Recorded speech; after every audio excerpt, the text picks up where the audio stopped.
ಮುಖ್ಯಮಂತ್ರಿಯಾಗಿ ಎಚ್.ಡಿ. ಕುಮಾರಸ್ವಾಮಿ ಅವರು ಈಗಾಗಲೇ ಅಧಿಕಾರವನ್ನು ಸ್ವೀಕರಿಸಿದ್ದಾರೆ. ಪ್ರಪ್ರಥಮವಾಗಿ ಅವರಿಗೆ ಅಭಿನಂದನೆಯನ್ನ ಹೇಳ್ತಾ ಇದ್ದೇನೆ. ಎಚ್.ಡಿ. ಕುಮಾರಸ್ವಾಮಿ ಮತ್ತು ಜಾತ್ಯತೀತ ಜನತಾದಳದ ಪಕ್ಷದ ಬಗ್ಗೆ ಚುನಾವಣಾ ಪೂರ್ವವಾಗಿ ಹಲವಾರು ಆರೋಪಗಳು ಕೇಳಿ ಬರ್ತಾ ಇತ್ತು. ಬಿಜೆಪಿಯೊಂದಿಗೆ ಅವರು ಚುನಾವಣಾ ಪೂರ್ವ ಮೈತ್ರಿಯನ್ನ ಮಾಡಿಕೊಂಡಿದ್ದಾರೆ ಮತ್ತು ಬಿಜೆಪಿಯೊಂದಿಗೆ ಸಖ್ಯವನ್ನು ಬೆಳೆಸಿಕೊಂಡಿದ್ದಾರೆ ಅಂತ ಹೇಳುವಂತಹ ಮಾತುಗಳು ಕೇಳಿ ಬರ್ತಾ ಇತ್ತು.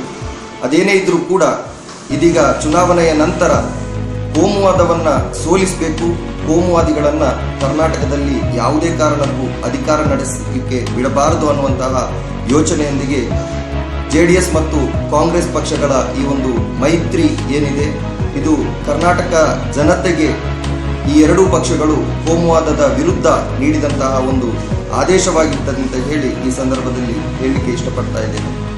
ಈ ಸಮ್ಮಿಶ್ರ ಸರ್ಕಾರಗಳ ಬಗ್ಗೆ ಕರ್ನಾಟಕದ ಜನತೆಗೆ ಬಹಳಷ್ಟು ನಿರೀಕ್ಷೆಗಳಿದೆ.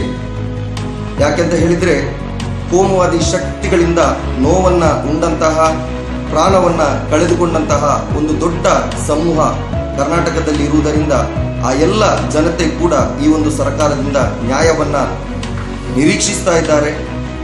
ಅವರ ನಿರೀಕ್ಷೆಗೆ ತಕ್ಕಂತೆ ಈ ಸಮ್ಮಿಶ್ರ ಸರ್ಕಾರವು ಕೋಮುವಾದಿಗಳಿಗೆ ಒಂದು ದುಸ್ವಪ್ನವಾಗಿ ಬೆಳೆದು ಬರಲಿ ಅಂತ ಹೇಳಿ ಈ ಸಂದರ್ಭದಲ್ಲಿ ನಾನು ಸರ್ಕಾರವನ್ನ ಕೇಳಿಕೊಳ್ತಾ ಇದ್ದೇನೆ.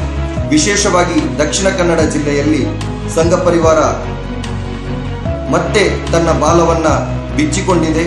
ವಿಜಯೋತ್ಸವದ ಹೆಸರಿನಲ್ಲಿ ದಾಳಿಗಳು, ಮಸೀದಿಗಳ ಮೇಲೆ ಕಲ್ಲು ತೂರಾಟ, ಇಂತಹ ಪ್ರಕ್ರಿಯೆಗಳಿಗೆ ಚಾಲನೆ ನೀಡುವುದರ ಮುಖಾಂತರ ನಾನೇನಿದ್ದರೂ ಕೋಮುವಾದದ ಪರ ಮತ್ತು ಜನರನ್ನ ನೆಮ್ಮದಿಯಿಂದ ಬದುಕಲಿಕ್ಕೆ ಬಿಡುವುದಿಲ್ಲ ಅನ್ನುವಂತಹ ಮುನ್ಸೂಚನೆಯನ್ನ ನೀಡ್ತಾ ಇದೆ.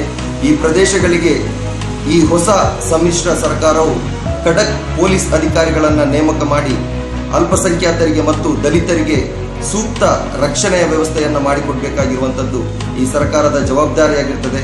ಅದೇ ರೀತಿ ಶೈಕ್ಷಣಿಕವಾಗಿ ಹಿಂದುಳಿದಿರತಕ್ಕಂತಹ ಅಲ್ಪಸಂಖ್ಯಾತ ಸಮುದಾಯವನ್ನ ಮೇಲೆತ್ತುವ ನಿಟ್ಟಿನಲ್ಲಿ ಅವರಿಗೆ ಶಿಕ್ಷಣ ವ್ಯವಸ್ಥೆಯಲ್ಲಿ ವಿಶೇಷ ಸ್ಥಾನಮಾನ ಮತ್ತು ಅದಕ್ಕೆ ಬೇಕಾದಂತಹ ಎಲ್ಲ ವ್ಯವಸ್ಥೆಗಳನ್ನು ಕೂಡ ಕಲ್ಪಿಸಿಕೊಡುವುದರೊಂದಿಗೆ ಕರ್ನಾಟಕವನ್ನ ಅಭಿವೃದ್ಧಿಯ ಪಥದಲ್ಲಿ ಮುಂದೆ ಕೊಂಡೋಗ್ಲಿಕ್ಕೆ ಈ 5 ವರ್ಷದ ಸರ್ಕಾರದ ಅವಧಿಯನ್ನ ಪೂರ್ತಿ ಮಾಡಲಿಕ್ಕೆ ಸೃಷ್ಟಿಕರ್ತನು ಈ ಸರ್ಕಾರಕ್ಕೆ ಅನುಗ್ರಹಿಸಲಿ ಅನ್ನುವಂತಹ ಮಾತಿನೊಂದಿಗೆ ಈ ಒಂದು ಸರ್ಕಾರಕ್ಕೆ, ಹೊಸ ಸರ್ಕಾರಕ್ಕೆ ಶುಭ ಹಾರೈಕೆಯನ್ನ ಮಾಡ್ತಾ ಇದೆ.